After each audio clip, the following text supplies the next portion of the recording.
मोहतरम बुजुर्गों और दोस्तों, अल्लाह तबारक व तआला का ये हमारे ऊपर खुसूसी इनाम है और अल्लाह का करम है कि अल्लाह ने पूरी दुनिया और तमाम मखलूक जो दुनिया के अंदर है, अल्लाह ने तमाम मखलूक के अंदर हमें छांट कर इंसान बनाया है कि इंसान तमाम मखलूक का सरदार है।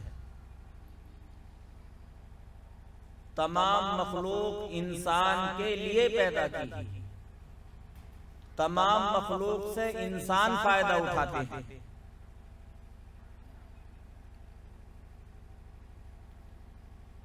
जमीन और आसमान के दरमियान जितनी मखलूक है, अल्लाह ने इंसान और जिन्नात के अलहदा तमाम मखलूक को इंसान के कामों में मशगूल किया है। हर मखलूक से फायदा इंसान उठाता है और अल्लाह ने इंसान को अपनी इबादत के लिए पैदा किया।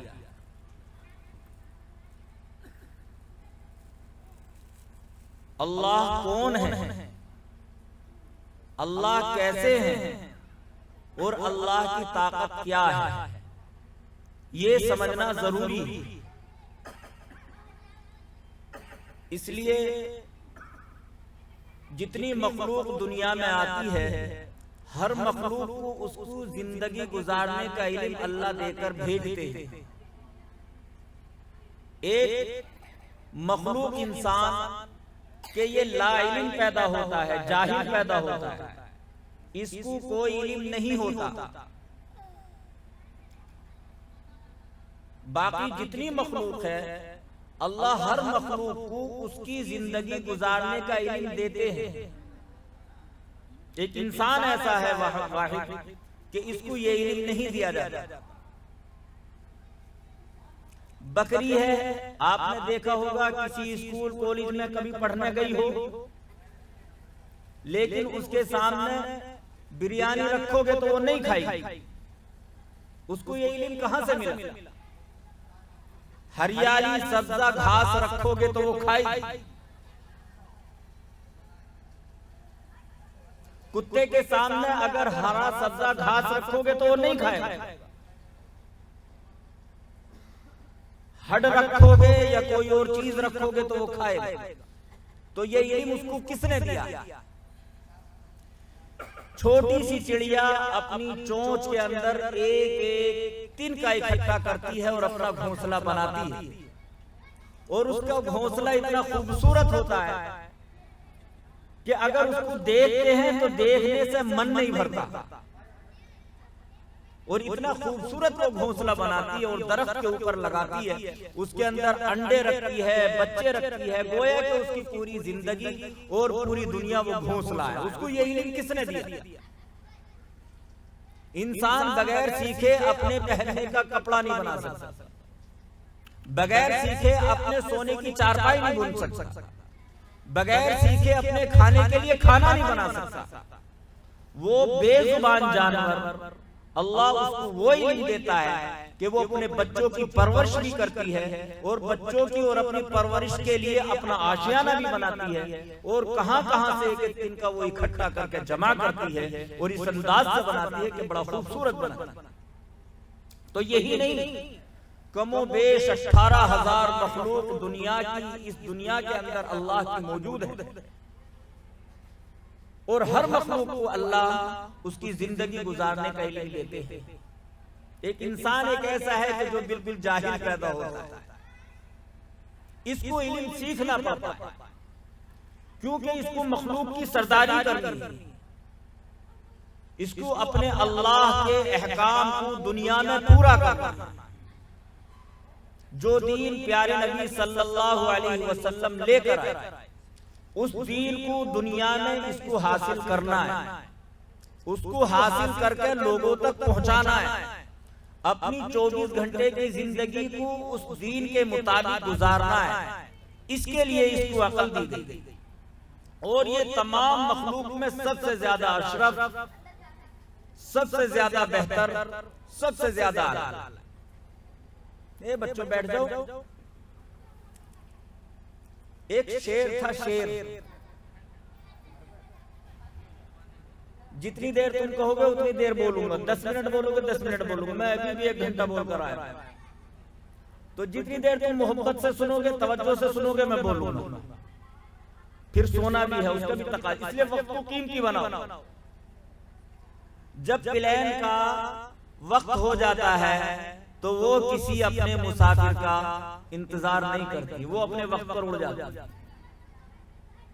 जब ट्रेन का वक्त होता है तो वो अपने वक्त पर चल देती है, वो किसी का इंतजार नहीं करती।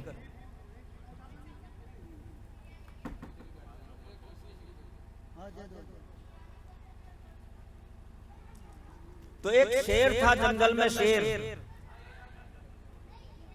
आपके इल्म में ये बात होगी कि शेर जंगल का सरदार होता है, वो बादशाह होता है। तो जब वो बूढ़ा हुआ और उसका इंतकाल का वक्त करीब हुआ तो उसने अपने एक बच्चे को बुलाया, शेर को, और उस शेर से ये कहा कि बेटा, मेरा अब आखिरी वक्त है, लेकिन मैं तुझे एक नसीहत करता हूं कि कभी इंसान से मुकाबला मत करना, कभी इंसान से मुकाबला मत करना। कुछ दिन के बाद शेर का इंतकाल हो गया। अब वो जो शेर का बच्चा था, उसके दिल के अंदर ये बात पैदा हुई कि यार, आखिर इंसान में ऐसी क्या खूबी है, मैं जंगल का बादशाह हूं, मेरी चिंगाड़ से अच्छे अच्छे जानवर पहले से पहले ही मुर्दा हो जाते हैं, मेरी झपट से अच्छा अच्छा बड़ा जानवर भी कमजोर हो जाता है और मैं उस पर गालिब हो जाता हूं, मैं उसका शिकार कर लेता हूं। तो ये इंसान कौन सी बला है जिसको मेरा बूढ़ा बाप वसीयत करके गया है कि कभी इंसान से मत टकराना। अब वो शेर की तलाश में निकल गया। अब जंगल में उसने देखा कि एक हाथी आ रहा है दौड़ता हुआ। तो वो भागकर हाथी के पास गया और कहने लगा, भाई साहब, कि हाँ भाई बोल, कि क्या आप ही इंसान हैं? अब उसके जहन में ये बात थी, इतना मोटा लंबा चौड़ा डील डोल का मालिक पूरे जंगल में ऐसे जैसा तो मैंने जानवर देखा नहीं, तो यही इंसान होगा। तो उसने कहा, भाई साहब क्या आप इंसान हैं? तो हाथी कहने लगा, अरे भाई तू इंसान का नाम मत ले मेरे सामने, वो तो पुष्प पे बैठता है और उसके हाथ में एक चौका होता है, वो मारता है, जिधर को कहता है उधर को चलना पड़ता है, मैं खुद उससे भाग कर आ रहा हूं। अब ये शेर के ओसान और खता हो गए और ये और ज्यादा परेशान हुआ कि आखिर ये इंसान किस बला का नाम। अब उसके दिल में और ज्यादा बेचैनी पैदा हुई। अब वो फिर आगे को चला, और ज्यादा उसके दिल में तड़प पैदा हुई कि मैं भी इंसान को देखूं। आगे देखा कि एक ऊंट आ रहा है दौड़ता हुआ, और ऊंट की गर्दन बड़ी लंबी होती है। तो वो पीछे पीछे दौड़ा शेर और कहने लगा, भाई साहब जरा 1 मिनट रुक जाओ। हाँ बोल, क्या बात है, क्या आप ही इंसान हैं? तो वो कहने लगा, भाई इंसान का नाम मत ले, मैं भी उससे ही छूट के भाग रहा हूँ। वो पीठ पे बैठता है और नकील नाक में को डालता है, और जिधर को नकील का इशारा करता है मुझे उधर को ही चलना पड़ता है। अब वो और ज्यादा परेशान हो गया कि यार आखिर किस बला का नाम इंसान है।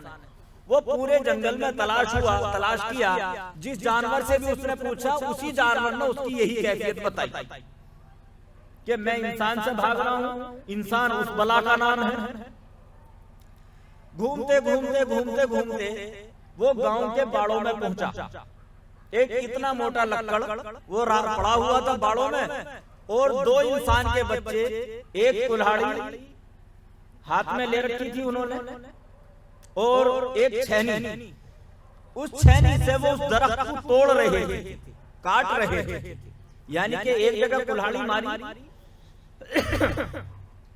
उसके अंदर छेनी लगा दी, दूसरी जगह कुल्हाड़ी मारी, दूसरी छेनी लगा दी।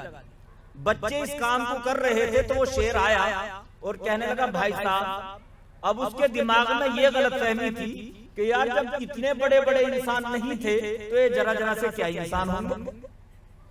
तो उसने कहा, भाई साहब मुझे जरा इंसान का पता बता दो, इंसान कहाँ मिलेगा। तो वो बच्चे भी डर गए कि शेर है। बच्चों ने अपनी हिम्मत बांधी और हौसला बनाया तो बच्चे कहने लगे भाई इंसान का पता तो हम बता देंगे, लेकिन वो बहुत कीमती चीज है, बहुत ऊंची चीज है, बहुत चालू चीज है, इसलिए फ्री में नहीं बताएंगे। हम सुबह से मेहनत कर रहे हैं इस लक्कड़ को तोड़ने में, ये लक्कड़ हमारे काबू में नहीं आ रहा, हम अब के जो हथौड़ी मारेंगे, कुल्हाड़ी मारेंगे और इसके अंदर हम छेनी घुसाएंगे, दूसरी जगह हम कुल्हाड़ी मारेंगे तो ये दरख्त जब फटेगा तो तू उसमें अपना हाथ घुसा दे, यानी अपना एक पैर घुसा देना, हम दूसरी जगह फिर कुल्हाड़ी मारेंगे तो वहां दूसरा पैर घुसा देना। इस तरह से हमारा ये दरख्त, हमारा ये लक्कड़ कट जाएगा और हम तुझे इंसान का पता बता देंगे। अब वो शेर जिसके बाप ने ये वसीयत की हो कि इंसान से ना टकराना, फिर उसने बड़े बड़े जानवरों से मिला, जानवरों ने कहा कि उस इंसान का नाम मत ले, वो पुष्ट पे बैठता है, जिधर को चौका मारता है उधर को चलना पड़ता है। अब उसके दिल में ये तड़प थी कि मैं भी इंसान को देखूं, इंसान किस बला का नाम है। अब बच्चों ने जो कुल्हाड़ी मारी और वो जो फटा, तो शेर से कहा घुसा दे अपना पैर। अब उसने एक पैर घुसा दिया, दूसरी जगह उसने फिर कुल्हाड़ी मारी कि इसमें दूसरा पैर घुसा दे, काम जल्दी हो जाएगा, उसने दूसरा पैर घुसा दिया। अब उन्होंने कुल्हाड़ी निकाल ली और उसके दोनों पैर उसमें भिज गए। अब वो कह रहा भाई साहब मुझे बचाओ, उनके सलाम वालेकुम, मेरा ही नाम इंसान। तो इंसान इस बला का नाम है।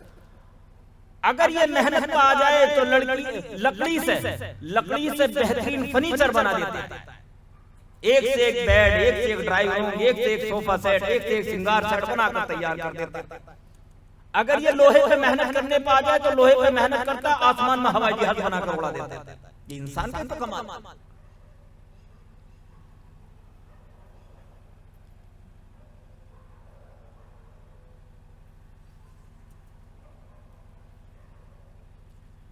इसी को अल्लाह अपने कलाम पाक में फरमाते हैं, लक़द खलक़नल इंसान फी अहसनी तक़वीम, हमने इंसान को तमाम मखलूक में सबसे बेहतर, सबसे अफजल और सबसे आला बनाया।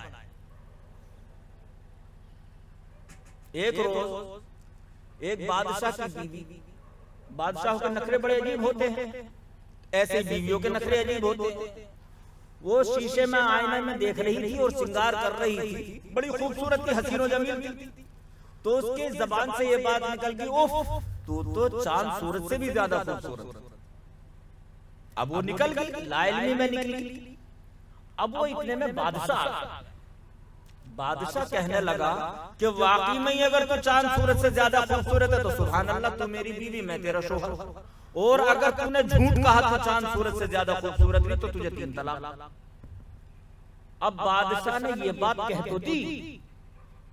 अब जब उसका नखरा थोड़ा ढीला हुआ तो बड़ा परेशान, कहने लगा यार ये तो तलाक पड़ जाएगी, कहीं चांद सूरज से ज्यादा भी खूबसूरत है।